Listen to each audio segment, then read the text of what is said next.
بسم اللہ الرحمن الرحیم حامد و مصلی اما بعد شرح اربعین النوویہ جو ہم پڑھ رہے ہیں اس کی حدیث نمبر 35 ہے،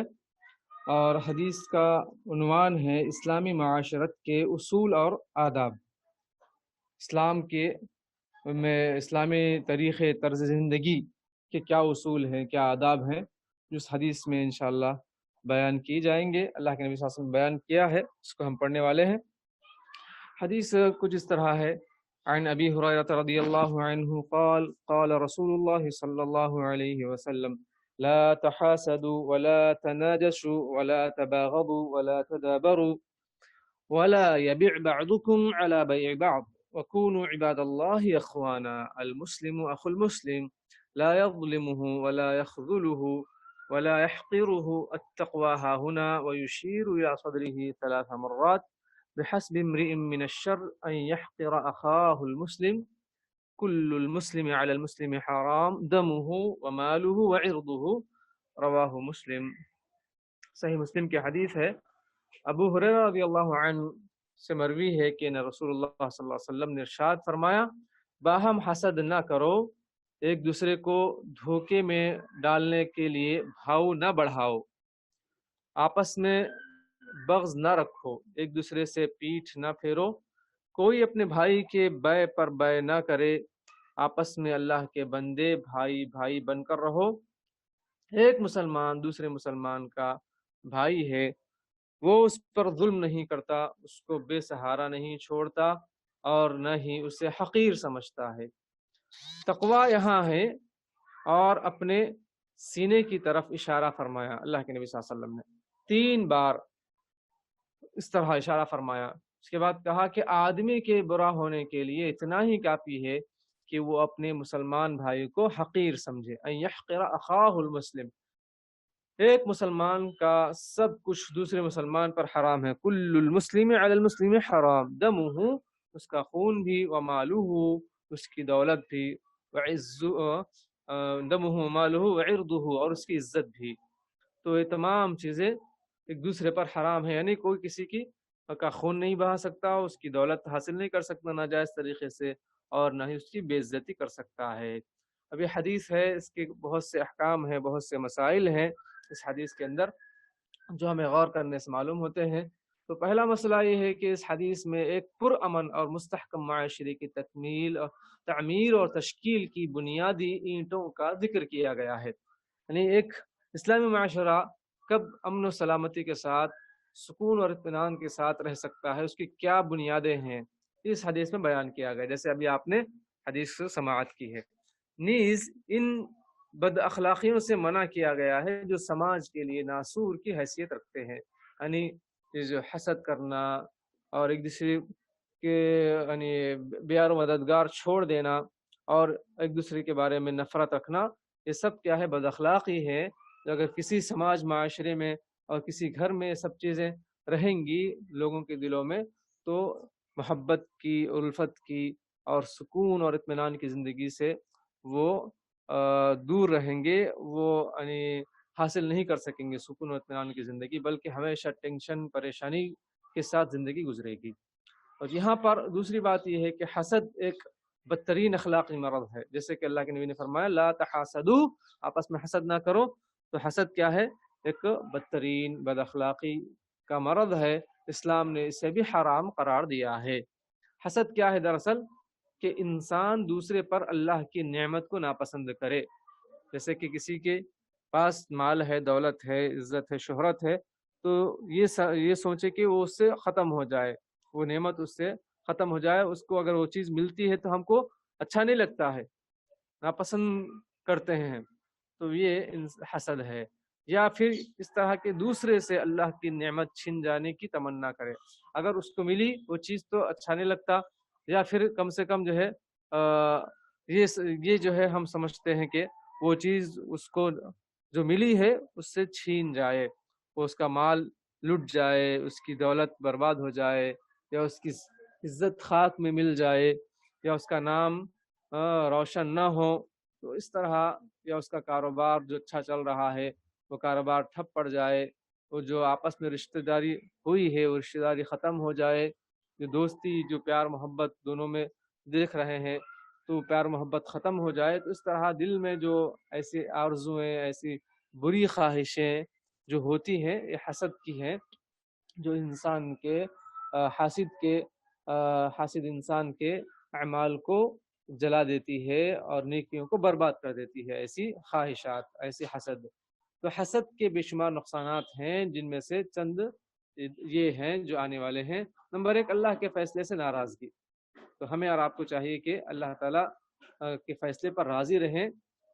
کیونکہ محسود کو ملی ہوئی نعمت اللہ کی طرف سے ہے۔ اگر کسی کو سب نعمتیں ملتی ہیں تو وہ اللہ دینے والا ہے، اس پر اگر کوئی اپنے بھائی سے حسد کرتا ہے تو گویا اللہ تعالیٰ کی تقدیر اور تقسیم پر راضی نہیں ہے، یعنی اللہ تعالیٰ نے جو کچھ اس کو دیا ہے مطلب آپ اس سے خوش نہیں ہیں، لہٰذا اس کے ایمان اور تقوی میں خلل اور نقص ہے، یعنی جو شخص حسد کر رہا ہے سمجھو کہ اس کے ایمان میں کمزوری ہے۔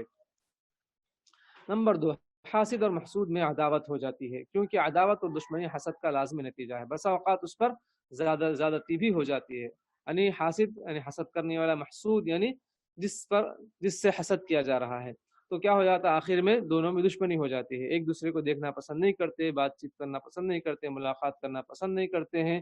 اور نفرت کرنے لگتے ہیں ایک دوسرے سے، تو کبھی کبھار اس سے بھی آگے بڑھ کر ایک دوسرے کا خون خرابہ کرتے ہیں، لڑائی جھگڑا کرتے ہیں اور تعلقات بالکل بگڑ جاتے ہیں، ماحول بالکل خراب ہو جاتا ہے، خاندانی ماحول، معاشرتی ماحول، سوسائٹی کا ماحول سب برباد ہو جاتا ہے، سکون اطمینان ختم ہو جاتا ہے، تو اس طرح یہ بہت بڑا نقصان ہے۔ اور حسد کا تیسرا نقصان یہ ہے کہ تنگ دلی اور فکر و غم ہمیشہ لاحق رہتی ہے، کیونکہ محسود کو ملنے والی ہر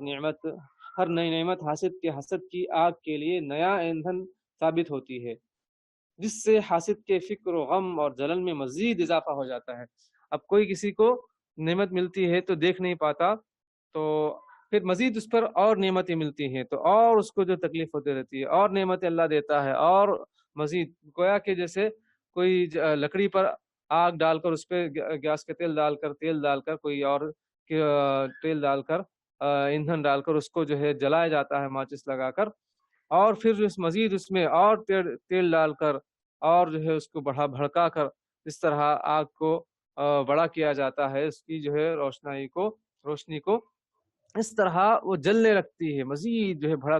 جلن اس کے اندر پیدا ہو جاتی ہے۔ تو اس طرح جیسے نئی نئی نعمتیں اللہ تعالیٰ کی طرف سے اس شخص کو ملتی ہے تو جو جلنے والے کے دل میں اور جلن پیدا ہو جاتی ہے، اور آخر میں یہ جو ہے ایک شعلہ بن جاتی ہے اور جو ہے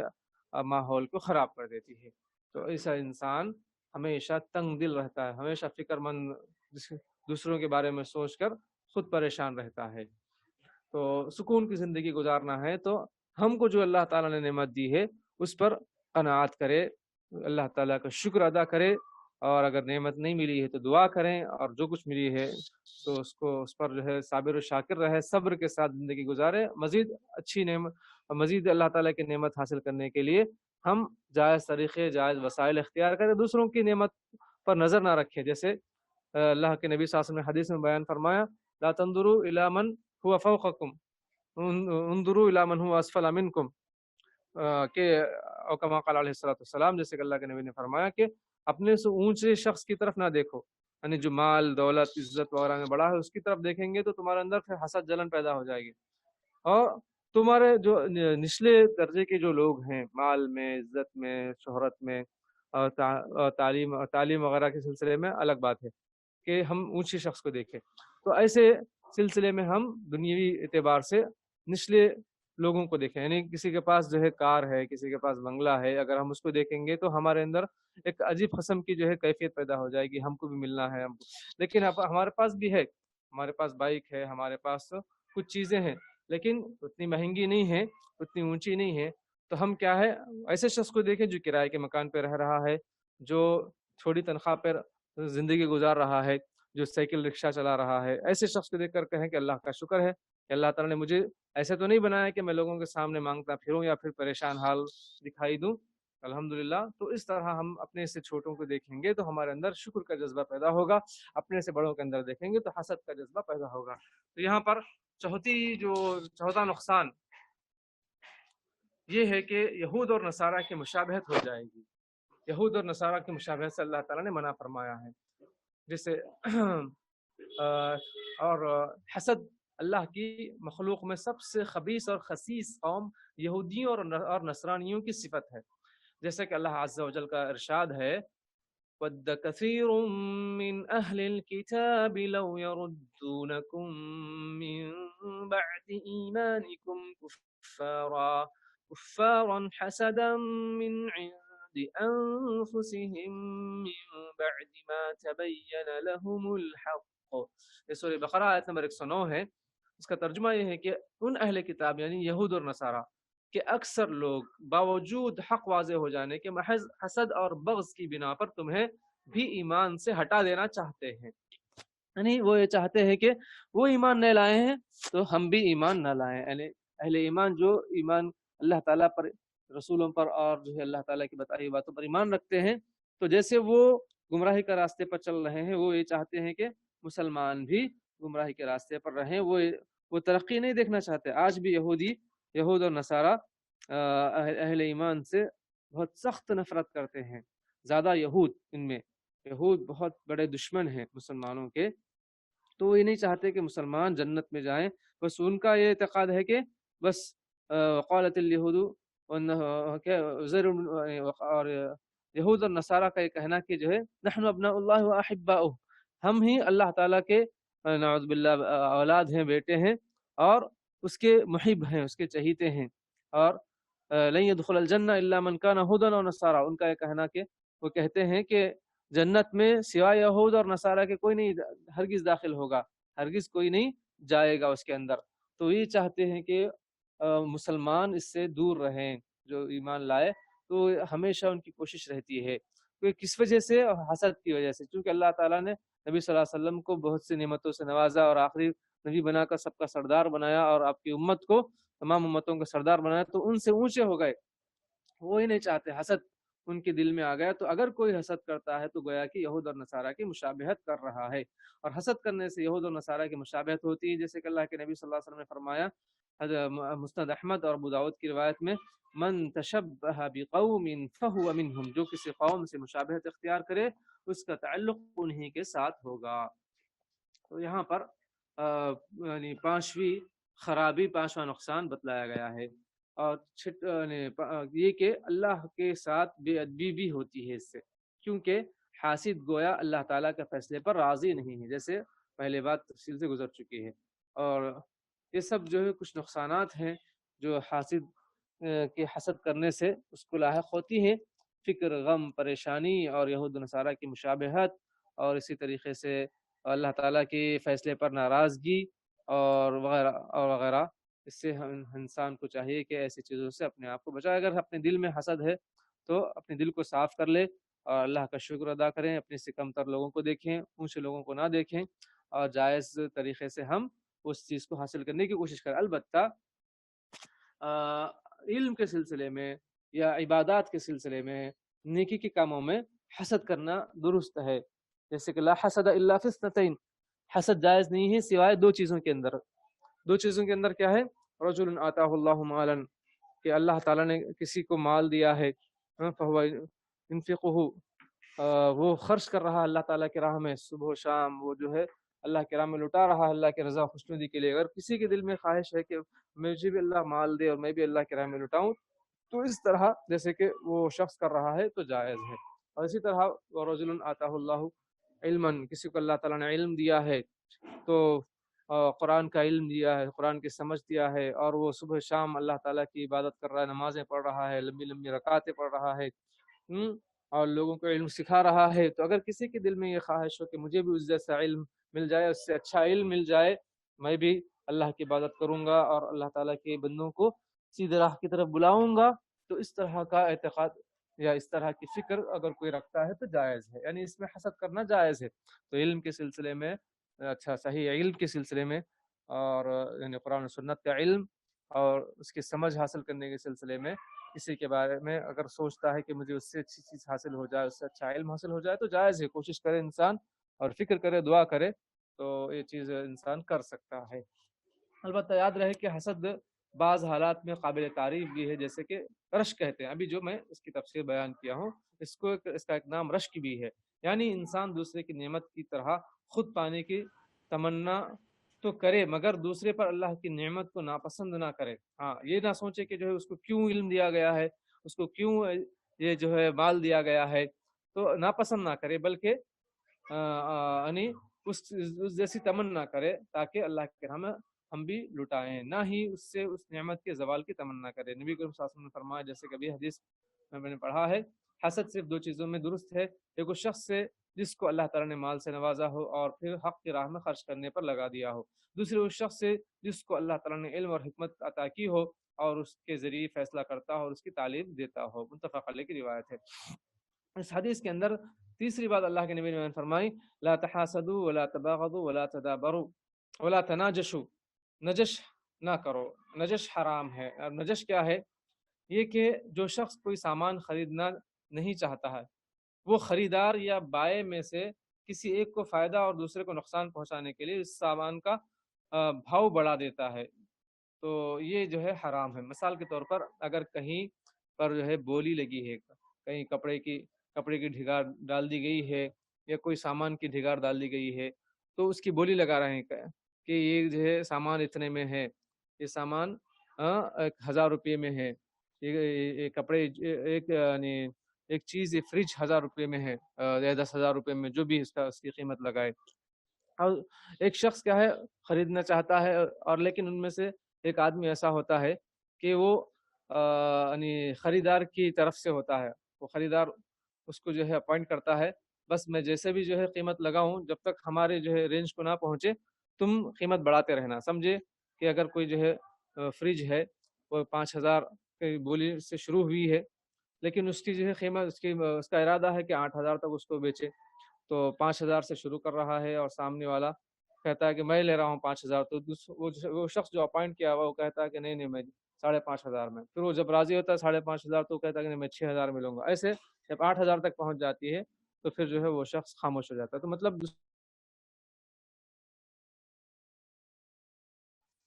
مشتری کو فائدہ پہنچانے کے لیے کبھی اس کی طرف سے ہوتا ہے، مشتری کی طرف سے ہوتا ہے، تو دو بھی جو ہے جائز نہیں ہے. اور حرام ہونے کی حکمت یہ ہے کہ یہ سراسر فریب اور دھوکہ ہے، نیز اس ہمدردی اور خیر خواہی کے بھی خلاف ہے جسے ہر مسلمان پر فرض قرار دیا گیا ہے. تو ایک مسلمان کو دوسرے مسلمان کے ساتھ نصیحت اور خیر خواہی کرنے کا حکم دیا گیا ہے، ہمدردی کرنے کا حکم دیا گیا ہے. اگر اس طرح کریں گے تو ایک دوسرے کا نقصان کر رہے ہیں، جائز نہیں ہے. اور حدیث میں اللہ کے نبی صلی اللہ علیہ وسلم نے ایک دوسرے کے سے نفرت کرنے سے بھی منع کیا ہے. لا تباغضوا، آپس میں ایک مسلمان دوسرے مسلمان سے بغض نہ رکھے، یعنی اس طرح رکھنا حرام ہے، کیونکہ تمام مسلمان آپس میں بھائی بھائی ہیں. وکونوا عباد اللہ اخوانا کہا، اور بھائی چارگی کا تقاضا یہ ہے کہ آپس میں ایک دوسرے سے محبت ہے ہو، نہ کہ بغض اور نفرت اور عداوت ہو. اللہ تعالیٰ نے مسلمانوں میں بغض اور عداوت پیدا کرنے والی چیزوں کو حرام کر دیا اور ان کے درمیان الفت و محبت پیدا کرنے والی چیزوں کا حکم دیا ہے. جیسے حرام کردہ چیزیں کیا کیا ہیں؟ غیبت، چغلی اور لگائی بجائی کو حرام قرار دیا ہے، کیونکہ اس سے باہمی رنجشیں پیدا ہوتی ہیں، اختلافات پیدا ہوتے ہیں. نبی اکرم صلی اللہ علیہ وسلم کا ارشاد ہے چغل خور کے بارے میں: جنت میں چغل خور داخل نہیں ہوگا، لا يدخل الجنت قطات. متفق علیہ کی روایت ہے. نیز آپ صلی اللہ علیہ وسلم کا فرمان ہے: جب 3 لوگ ہوں تو تیسرے کو چھوڑ کر 2 آدمی آپس میں سرگوشی نہ کریں، اس سے تیسرے کو غم ہوگا. جب 3 لوگ آپس میں کھڑے باتیں کر رہے ہو تو دونوں آپس میں الگ بات کر رہے ہیں، ایک کو چھوڑ دیں تو ایک سمجھے گا کہ میرے بارے میں بات کر رہے ہیں، اس طرح تکلیف ہوگی اور دل میں برائی پیدا ہوگی اس کے خلاف. تو یہاں سے اسی چیز کو اللہ کے نبی صلی اللہ علیہ وسلم نے اس کا جڑ کاٹتے ہوئے کہا کہ ایسا نہ، اس کو چھوڑ کر بات نہ کرو، کیونکہ اس کے دل میں اگر کوئی اس طرح کی بات آ گئی تو پھر وہیں سے جڑ پکڑ لے گی، وہیں سے پھر جو ہے آپسی اختلافات اور رنجشیں پیدا ہوں گی. نبی کریم صلی اللہ علیہ وسلم نے یہ بھی فرمایا کہ اس ذات کی قسم جس کے ہاتھ میں میری جان ہے، تم جنت میں اس وقت تک داخل نہیں ہو سکتے جب تک مومن نہ ہو جاؤ، اور مومن اس وقت تک نہیں ہو سکتے جب تک ایک دوسرے سے محبت نہ کرو. کیا میں تمہیں ایسی چیز نہ بتاؤں جب تم اسے کرو تو ایک دوسرے سے محبت کرنے لگو گے؟ تو پھر آپ صلی اللہ علیہ وسلم نے آخر میں فرمایا کہ افشوا السلام بینکم، آپس میں سلام کو عام کرو. صحیح مسلم کی حدیث ہے. تو آپ صلی اللہ علیہ وسلم نے اسلام میں محبت پیدا کرنے والی چیزوں کا ذکر کیا ہے اور اس کو اختیار کرنے کا حکم دیا، اور آپس میں رنجشیں، اختلافات، لڑائی جھگڑے، تنازعات پیدا کرنے کی چیزوں سے حرام قرار دیا اور منع کر دیا. اور اس طرح اس حدیث میں ایک 5ویں بات یہ ہے کہ اپنے کسی مسلمان بھائی سے پیٹ پھرنا اور تعلقات توڑنا حرام ہے. لا تدابروا، جیسے کہ حدیث میں ہے ایک دوسرے کو کی پیٹ نہ پھیرو۔ نبی اکرم صلی اللہ علیہ وسلم کا ارشاد ہے کسی مسلمان کے حلال نہیں کہ کسی مسلمان کے لیے حلال نہیں کہ وہ اپنے کسی مسلمان بھائی سے 3 دن سے زیادہ بات چیت بند رکھے۔ دونوں ملاقات کریں تو ایک دوسرے سے منہ موڑ لیں، ان دونوں میں سے زیادہ بہتر وہ ہے جو سلام کرنے میں پہل کرے۔ تو یہاں اس حدیث کے اندر غور کریں کہ دو باتیں ہیں۔ ایک تو یہ ہے کہ 3 دن سے زیادہ کوئی کسی سے دور نہ رہے، کوئی کسی سے بات چیت بند نہ رکھے، اور اگر جو ہے کوئی کسی سے بات چیت بند رکھتا ہے تو ایک ان میں سے ایک کو چاہیے کہ وہ آگے بڑھ کر ملاقات کرے، اور ملاقات میں سب سے پہلے سلام کرے۔ اب سلام کرنے کے بعد دوسرا اگر جواب نہ دے تو پھر جو ہے اس کا حق ادا ہو گیا کہ یہ ملنا چاہتا ہے، وہ ملنا نہیں چاہتا ہے، اس کے دل میں ابھی وہ چیزیں باقی ہیں، دشمنی باقی ہے۔ تو جو شخص سلام کرنے میں پہل کرے وہ ان میں سے سب سے اچھا آدمی ہے، سب سے بہتر آدمی ہے۔ لیکن آج کل ایسا ہوتا کم ہے، دلوں میں بغض، عداوت، نفرتیں بہت ہوتی ہیں، اور سال ہر سال تک یہ چیزیں ہم اس کو پالتے رہتے ہیں، اور آخر میں یہ چیزیں قتل و غارت گری، دشمنی، لڑائی جھگڑا، اور بیٹوں میں بھی چیزیں جو ہے پیدا کر لیتے ہیں، اپنی نسل کو بھی چیز سکھا کر جاتے ہیں کہ جو ہے ہمارے دشمن ہیں، یہ فلاں ہیں، ان سے جو ہے حسد کریں، ان سے جلن رکھیں، ان سے دشمنی رکھیں، ان سے بات چیت نہ رکھیں، یہ سب وصیتیں کر کے جاتے ہیں۔ یہ سب اسلام میں حرام قرار دیا گیا ہے۔ ہم اپنے آپ کو اونچا کرنا چاہتے ہیں تو تھوڑا جھک جائیں، تو اللہ تعالیٰ مزید ہماری عزت میں اضافہ کرے گا۔ من تواضع للہ رفعہ اللہ، جو اللہ کی خاطر جھکتا ہے اللہ تعالیٰ اس کو مزید بلندی و ترقی، عزت عطا کرتا ہے۔ اچھا، البتہ کسی فاسق اور گنہگار سے اس کی اصلاح کی خاطر 3 دن سے زیادہ بات چیت بند کرنا جائز ہے۔ اگر کوئی واقعی گنہگار ہے، شرابی ہے، یا اس طرح جو ہے اور جو اللہ کی نافرمانی کرتا ہے، زانی ہے، جھوٹ بولتا ہے، تو ایسے شخص کی اصلاح کے لیے اگر کوئی 3 دن سے زیادہ بھی خاموش رہے، بات چیت نہ کرے، تاکہ اس کے اندر اصلاح پیدا ہو۔ ارے ماں کیوں بات نہیں کر رہے ہیں مجھ سے، باپ کیوں بات نہیں کر رہے ہیں، بھائی مجھ سے کیوں بات نہیں کر رہے ہیں، کیونکہ میں کام کر رہا ہوں، چھوڑ دوں، تو اس کے دل میں خیال پیدا ہوگا تو بات کریں گے۔ تو آپ ان سے بات اس لیے نہیں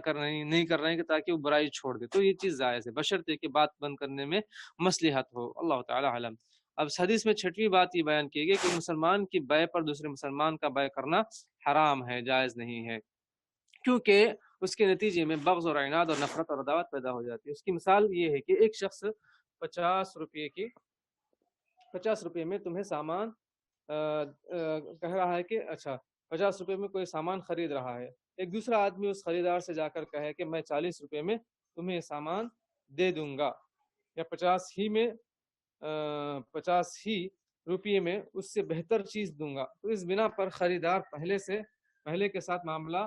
ختم کر کے دوسرے کے ساتھ معاملہ کر لے گا۔ تو دونوں بیچ رہے ہیں آپس میں، بازو دکانیں ہیں، تو ایک کہہ رہا ہے کہ جو ہے 50 میں دوں گا، دوسرا بازو والا کہتا ہے کہ میں 40 میں دے دوں گا، تو اس طرح کیا ہوگا، ایک دوسرے کے اندر دشمنی پیدا ہو جائے گی، اور دونوں کے جو ہے کاروبار میں خلل پیدا ہوگا۔ تو اس سے اللہ کے نبی صلی اللہ علیہ وسلم منع فرمایا ہے۔ اور آج ایسا ہوتا ہے، ایک جو ہے بڑی اچھی قیمت لگاتا ہے کیونکہ وہ اچھی چیز ہے، اور دوسرا کم قیمت لگا کر اس کو اپنی طرف بلا لیتا ہے، اس کا مال بیچنے سے اس کو روک دیتا ہے، اس کا مال خریدنے سے۔ تو ایسی چیزیں ہمارے معاشرے میں بہت ہوتی ہے، تو ہمیں چاہیے کہ ایسا نہ کریں۔ اور اللہ کے نبی ایک دوسرے حدیث میں یہ بھی فرمایا کہ جو کوئی کسی کے یعنی خطبے پر خطبہ نہ کرے۔ خطبہ یعنی کسی کے ساتھ منگنی کر رہا ہے، رسم کر رہا ہے، یعنی رشتہ قائم کر رہا ہے، تو جب تک وہ نہ چھوڑے دوسرا جو ہے اس میں داخل ہو کر اس رشتے کو ختم نہ کرائے، کیونکہ جو ہے یہ چیز دشمنی اور عداوت ہو جاتی، کیونکہ پہلے جو اپروچ ہوا اس معاملے میں وہ اس کا حقدار ہے، اختیار رکھتا ہے۔ اس کی دوسری مثال یہ ہے کہ ایک شخص کسی کے پاس جائے جس نے 50 روپے میں کوئی سامان بیچا ہو، اس سے جا کر کہے کہ میں تم سے یہ سامان 60 روپے میں خرید لوں گا، اس بنا پر بیچنے والا پہلے کے ساتھ معاملہ توڑ کر اس سے معاملہ کر لیتا ہے۔ یہ دونوں صورتیں اسلام میں ممنوع ہے اور حرام ہے، اور ان کی بکثرت نہیں وارد ہوئی ہے احادیث میں۔ اور حدیث میں 7ویں بات یہ ہے کہ ان امور کو اپنانے کی ترغیب ہے جس سے مسلمانوں میں الفت و محبت پیدا ہوتی ہے، اور ان کے دل یکجا ہوتے ہیں۔ زیارت کرنے سے، صلہ رحمی کرنے سے، صدقہ و خیرات کرنے سے، ہدیہ وغیرہ لینے سے الفت و محبت پیدا ہوتی ہے۔ تو ایسے وسائل اگر ہم اختیار کرتے ہیں تو ہم جو ہے محبت اور الفت کے ساتھ زندگی گزاریں گے۔ ہم اپنے والدین کو ہدیہ دیں اور ان کی جو ہے ان کا خیال کریں، ان کے ساتھ بات چیت کریں، اپنے بھائی بہنوں کے پاس جائیں، رشتہ داروں کے پاس جائیں،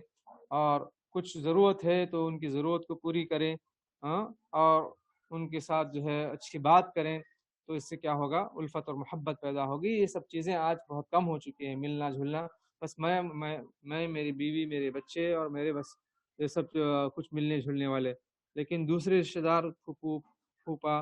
چاچا چاچی، ماموں مامی، نانا نانی، ایسے جو دیگر دور کے رشتہ دار ہیں، تو ان سے کوئی واسطہ سال ہر سال تک نہیں رہتا ہے، بس ہم اپنے آپ میں مگن ہیں، کھا رہے ہیں، پی رہے ہیں، عیش کر رہے ہیں، لیکن وہ پریشان حال ہے، تو اس سے کیا ہوگا؟ رشتے ناتوں میں خلل پڑ جائے گا، نقصان ہوگا۔ کبھی ایسا ہوگا کہ آپ مجبور ہو جائیں گے اور وہ باصلاحیت ہو جائیں گے، مالدار ہو جائیں گے، عزت والے ہو جائیں گے، تو کبھی آپ کو ان کی ضرورت پڑے گی، تو ایسے موقع پر وہ بھی آپ کے ساتھ بدلہ ضرور لیں گے۔ تو کبھی ایسا ہوتا ہے تو اسلام نے ایسے سب چیزوں سے منع کر دیا۔ 8ویں بات اس حدیث سے معلوم ہوتی ہے کہ اسلامی اخوت کا تقاضا یہ ہے کہ ایک مسلمان دوسرے مسلمان پر کسی طرح کا ظلم نہ کرے، بلکہ اس کے ساتھ اچھا برتاؤ کرے اور اس کے حقوق کی ادائیگی کرے، اور اس کو بے سہارا نہ چھوڑے، بلکہ اس کے کام آئے، اسے حقیر نہ جانے، بلکہ اس کی عزت اور تکریم کرے۔ یہ بہت اہم بات ہے کہ جیسے دوست کس کو کہتے ہیں معاشرے میں؟ ہم دوست وہ ہوتا ہے جو مصیبت میں کام آئے۔ رشتہ دار کون ہوتا ہے؟ جو مصیبت میں، غم میں شریک ہو، اور اچھائی برائی میں سب میں جو ہے شریک ہو۔ تو ایک مسلمان دوسرے مسلمان کا آپس میں اسی طرح سلوک رکھنا چاہیے، ایک مسلمان دوسرے مسلمان کے ساتھ یہی سلوک رکھنا چاہیے، کیونکہ ہمارا رشتہ ایمانی رشتہ ہے۔ انما المؤمنون اخوہ، اللہ تعالیٰ نے فرمایا کہ مومن آپس میں بھائی بھائی ہیں، سورہ حجرات میں اللہ نے فرمایا۔ تو سگے بھائیوں کا جیسے رشتہ ہے اس سے بھی بڑھ کر ہے۔ اگر سگے بھائی آپس میں جو ہے ان کا دین ایمان الگ الگ ہے، ایک مسلمان ہے کافر ہے، تو وہ حقیقت میں جو ہے ان کا ایمان، ان کا رشتہ کمزور ہے، اور ایک مسلمان دوسرے مسلمان کے بہت زیادہ قریب ہے۔ اللہ کے نبی نے فرمایا کہ اگر ایک مسلمان کو تکلیف ہوتی ہے تو دوسرا مسلمان اس کی تکلیف کو محسوس کرے، اگرچہ کہ اس کے قریب نہ ہو، لیکن اس کے درد کو محسوس کرے۔ جیسا ایک جسم میں کسی جگہ تکلیف ہوتی ہے تو جسم کا دوسرا حصہ درد محسوس کرتا ہے، ساری رات نہیں سوتا ہے، اس طرح غم اور تکلیف محسوس کرے کسی مسلمان کو تکلیف ہوتی ہے۔ تو لیکن آج ہاتھ چھوڑ دیتے ہیں،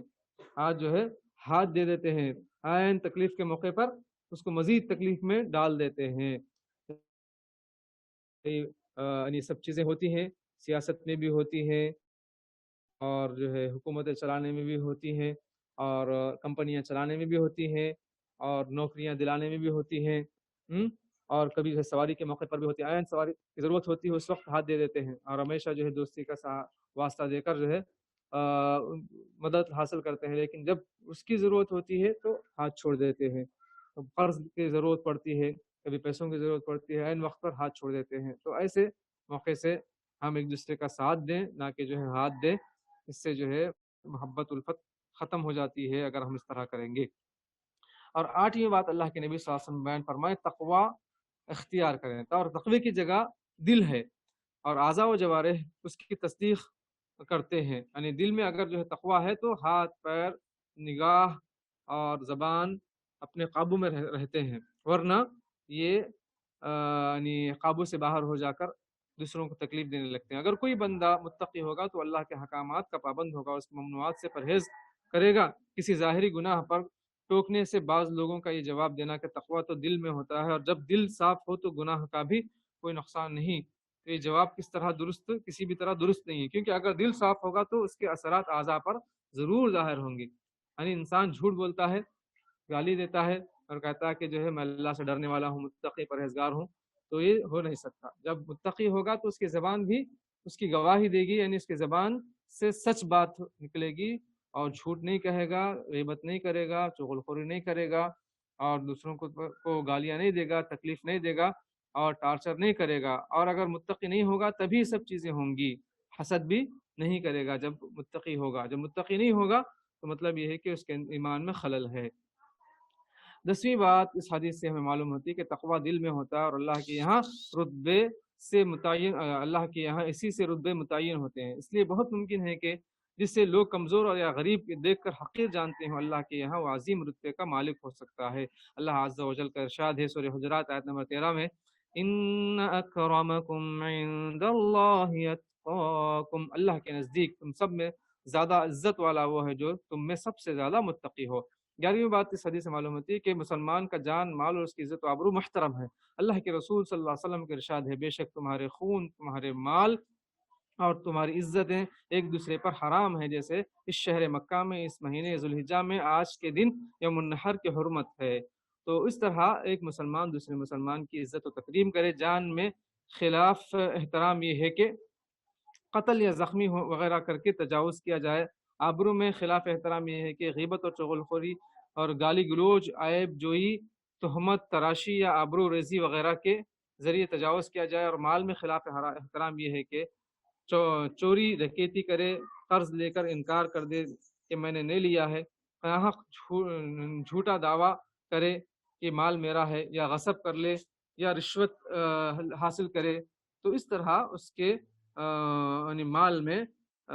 بے احترامی ہے، بے حرمتی ہے، یہ سب جائز نہیں ہے۔ اور 12ویں بات اس حدیث سے معلوم ہوتی ہے، جو آخری بات ہے، کہ اسلام عقائد اور عبادات اور اخلاق و معاملات کا مجموعہ ہے۔ اسلام صرف نماز روزے کا مجموعہ نہیں ہے، بلکہ عقائد بھی ہے، عبادات بھی ہے، اخلاق بھی ہے، اور اخلاق کے علاوہ معاملات میں بھی درستگی ہے، تو اس کو اسلام کہتے ہیں، مسلمان کہتے ہیں۔ اور ایک اچھے معاشرے کی تشکیل اور تعمیر کی خاطر اچھے اخلاق کو پروان چڑھاتا ہے اور ہر بد اخلاقی سے جنگ کرتا ہے۔ تو معلوم ہوا کہ ہم صرف